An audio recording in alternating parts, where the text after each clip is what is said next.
I've been fighting my whole life. I've been doing it so long I can't remember a time I wasn't fighting for some kind of battle. There's always something forcing me to be prepared for what's coming next. But if I'm focusing all my energy on what's ahead, how can I enjoy just being in the moment, right here, right now?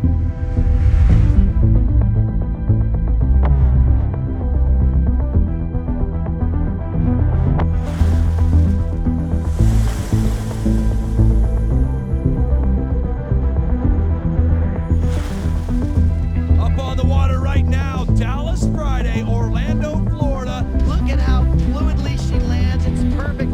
And she transitions it into her next move. Congratulations goes out to Dallas Friday, the winner of the women's wakeboarding finals. And she has yet to lose.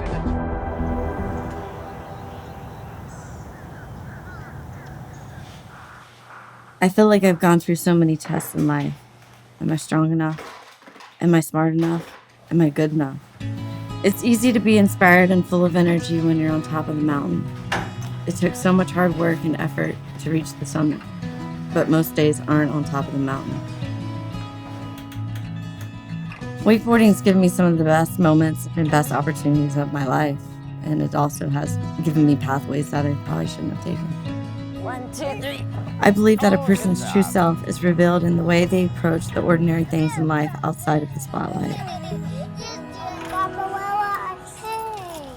Mine's melting that fast.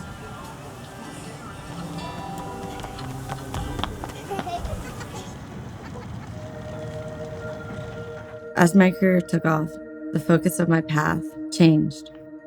It didn't happen overnight, but I started making choices that were not in line with God. The more I tended to focus on me and myself and my career, the less happiness I found. Finding out when I was pregnant and going through pregnancy alone was a really tough battle because the most natural thing was my career to just disappear, and I just felt everything was kind of taken from me. But at the same time, there was no doubt in my mind I wanted to have this child and I was going to be a mom. And as a single mom, when I had Georgia, it was pretty tough because my dad was overseas beforehand. And I was just praying for him to make it home safely because he was my best friend through the pregnancy. He went to all the parenting classes with me. He made it home, but he actually ended up having a stroke during the birth of my daughter. That was really tough for me because I felt like I brought that upon him. My dad means everything, just since as a young girl. He prayed with me, he taught me who God was. He's the type of guy that would give you the shirt off his back if that's all that he had. That's just him. And my parents were amazing to me. I couldn't imagine being given a better father and mother. They laid such a strong spiritual foundation for me growing up. Early on, my dad taught me that God is often referred to as the Father, a father who would stop at nothing to love his son unconditionally, a type of love we can't even begin to understand. Even when I strayed from the path and almost lost my way, he welcomed me home with open arms.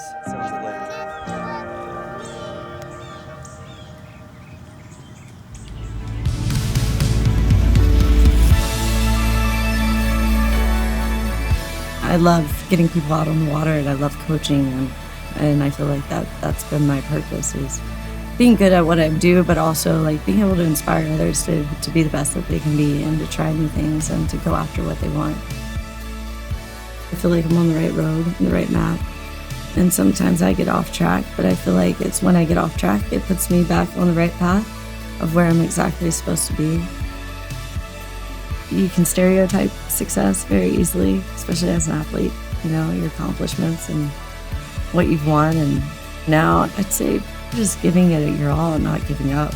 It's about seeing my kids smile and teaching them new things, It brings me so much joy. Nothing is ever too far gone. It all starts with humbling yourself before the Lord. For me, I had to go pretty far off the path before I could find my way back. But I did, and guess what? The best is yet to come.